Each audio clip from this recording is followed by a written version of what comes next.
yakso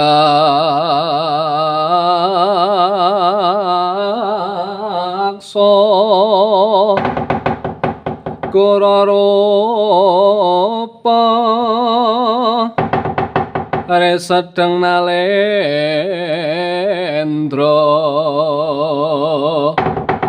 yaksalalaku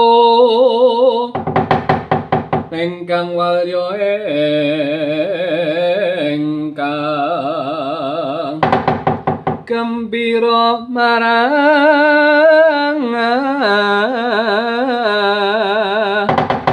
angise sumatu prabowo alisus apragempo kurang mawalian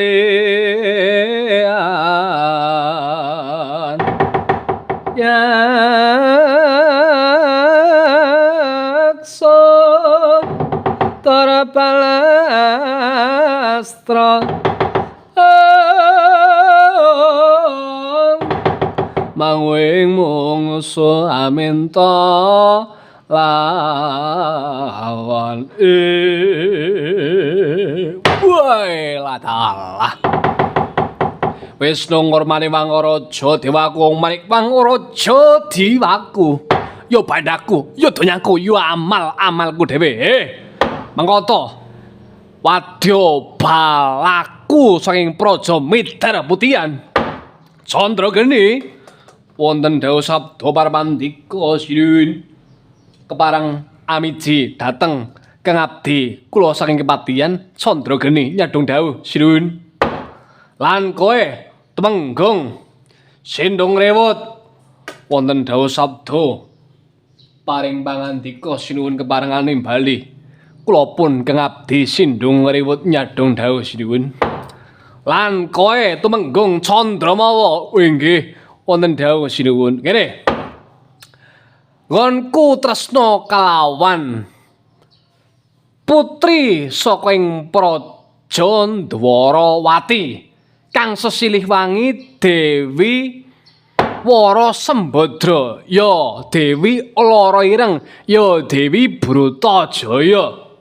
dina saiki akeh banget para penglamar-penglamar saka ing negara manca kang ngayunake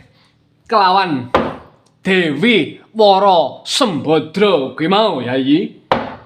Langgone jeneng ingsun Nalendra saka negara Midar Putihan jejeluk Prabu Darapasura. Wadyabala sing praja Midar Putihan aja kongsi kelinganata gedene Kedalarsa.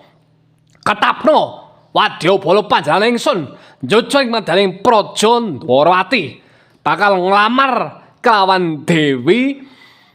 Wara Sembadra lan ingsun yoga mau bareng kelawan kadang-kadangku ratu satus negara nunggang gajah manggul gada kang minangka dadi lelanganane Dewi Wara Sembadra kuwi mau jalaran apa aja kongsi Dewi Wara Sembadra kuwi diboyong dening wong negara manca jalaran ingsun dadi ratu aning madaning praja Midar Putihan kene durung duweni sisian utawa durung duweni garwa minangka dadi sigarane nyawa te. Inggih sinuwun laras menapa dados pangandikanipun jengandika sinuwun den kula. Anggenipun jengandika menika madheg dados Nalendra wonten ing negari Midar Putihan menika dereng andhareping sisian, dereng andhareping garwa Prameswari minangka dados sigaraning jiwanipun panjenengan lan mangke tembenipun menawi paduka lengser saking keprabon negari Midar Putihan nggih calon aratunipun nggih tedhak turunipun panjenengan ingkang sinuwun bener ora luput apa kang dadi pangandikane Yayi Patih Candrageni mulane ora usah dadak kelinggana gedene Kedalarsa ketapno wadyabala derek